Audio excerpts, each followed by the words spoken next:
Cyprus has held the presidency of the MED9 this year, and our meeting follows the deliberations of the MED9 Ministers of Energy, Agriculture and Environment, Education and Culture. It also comes ahead of the MED9 Leaders Summit on the 11th of October in Paphos. The MED9 format has become a vital platform for ensuring that the Mediterranean agenda remains at the forefront at the EU level and for addressing the multitude of common challenges we face as Mediterranean countries. The Mediterranean is of crucial importance to the European Union. We have seen it time and time again. What happens in this region directly and significantly impacts the whole European Union. In this regard, the appointment of a commissioner for the Mediterranean and the announcement of a new pact for the Mediterranean have created a renewed impetus and also highlight the strategic importance of this region for the EU, also in the framework of its relations with our South neighborhood partners.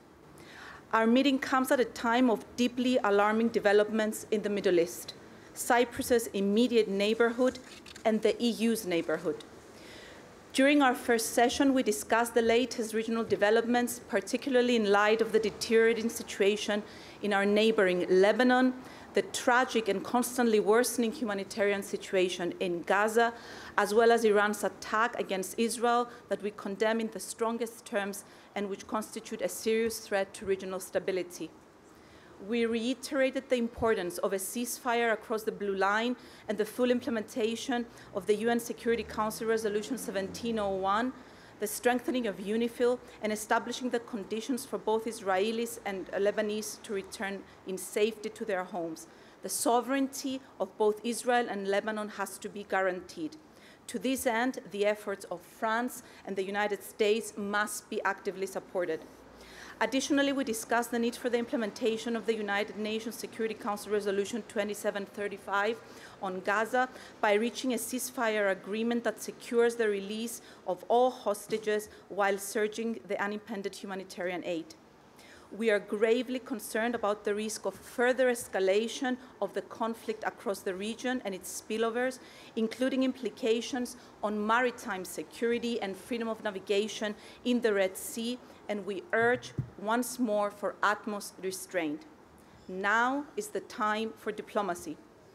Only the re-emergence of a meaningful political horizon can provide a viable way out of the crisis.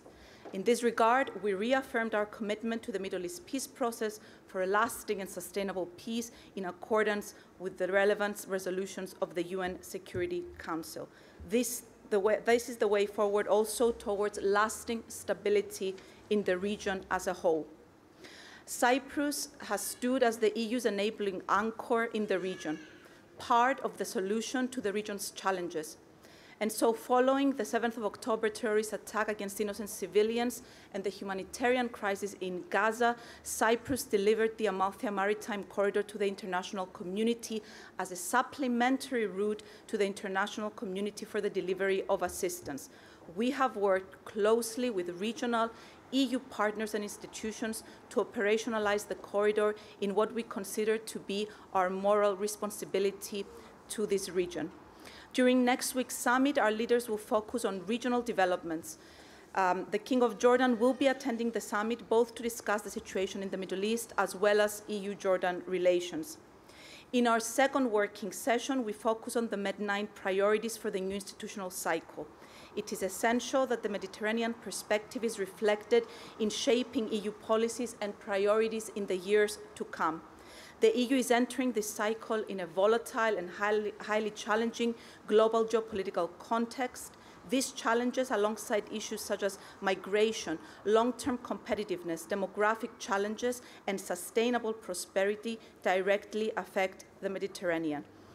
On the southern neighborhood, we underlined our commitment for a stable, integrated, interconnected, and prosperous southern neighborhood. Strategic engagement with our southern partners is of utmost importance in this regard. On migration, we emphasize the need for comprehensive policy and a holistic, balanced approach that also addresses the external dimension and root causes. We have identified the energy sector and climate change as one of our most crucial challenges in the region. The Mediterranean is one of the most vulnerable regions to the impact of climate change. In this regard, we reaffirm the need for a regional alliance to tackle its consequences. Cyprus is relaunching the Eastern Mediterranean and Middle East Climate Change Initiative that includes the implementation of a regional action plan and the establishment of a regional scientific alliance. During the working lunch, we will focus on how to better structure the MED9 to increase its potential. In closing, I wish to warmly thank you for your participation and for the fruitful deliberations. From Nicosia, the last divided under-occupation capital of the European Union, we send a resounding message for unity, for a stronger, more resilient union that delivers more to its citizens and in the world. Thank you.